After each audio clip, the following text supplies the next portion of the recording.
y a bien longtemps en France, au tournant du siècle dernier, naissait un petit garçon qui allait devenir un aventurier. Le monde vivait une époque de découvertes passionnantes. Des choses dont les gens ne faisaient que rêver étaient en train d'être inventées, y compris des engins volants. Une fois devenu grand, ce petit garçon serait pilote. Il ferait le récit de vols périlleux, mais décrirait aussi les lieux qu'il serait possible d'atteindre si l'on voyageait assez longtemps et assez loin. 29 juin 1900. Antoine de Saint-Exupéry naît à Lyon. Il a des cheveux dorés. On le surnomme le roi Soleil. Son père, Jean de Saint-Exupéry, meurt en 1904. Sa mère, Marie, se retrouve veuve à l'âge de 28 ans avec 5 enfants. 17 décembre 1903. Les frères Wright effectuent le premier vol motorisé en Caroline du Nord. 1906. Antoine habite une grande maison à la campagne. Il réveille sa famille au milieu de la nuit pour leur lire ses poèmes. « Quel chenapan !»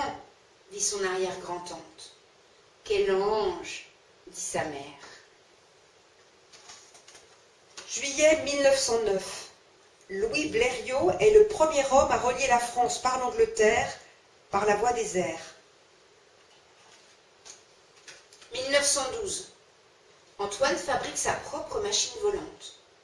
Il noue des draps à des baguettes en osier accrochées à sa bicyclette. Elle ne décolle pas, mais il ne perd pas courage.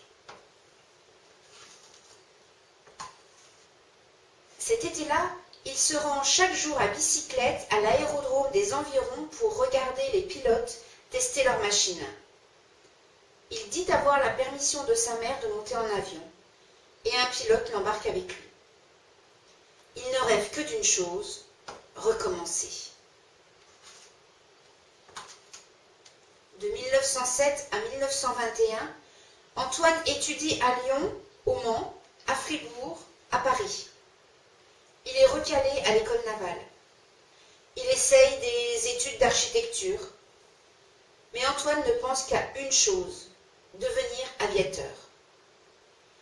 En juin 1921, il réussit à convaincre sa mère de lui payer des leçons particulières pour devenir pilote militaire.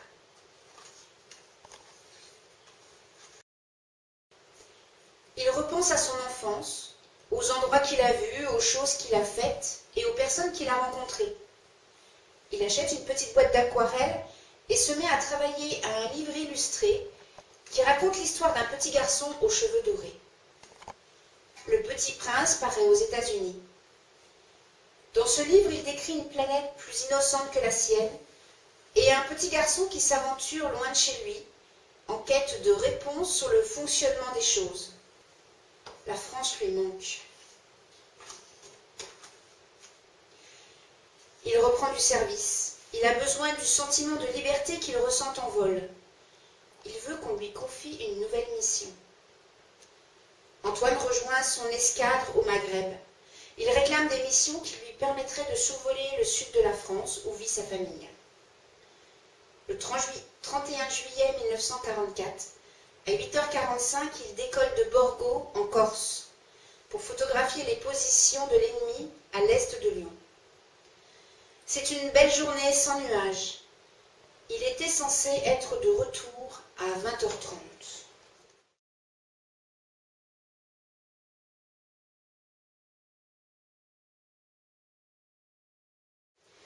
Mais il ne revint jamais. Certains disent qu'il oublia son masque à oxygène et disparut en mer. Peut-être Antoine trouva-t-il sa planète à lui, scintillante auprès des étoiles.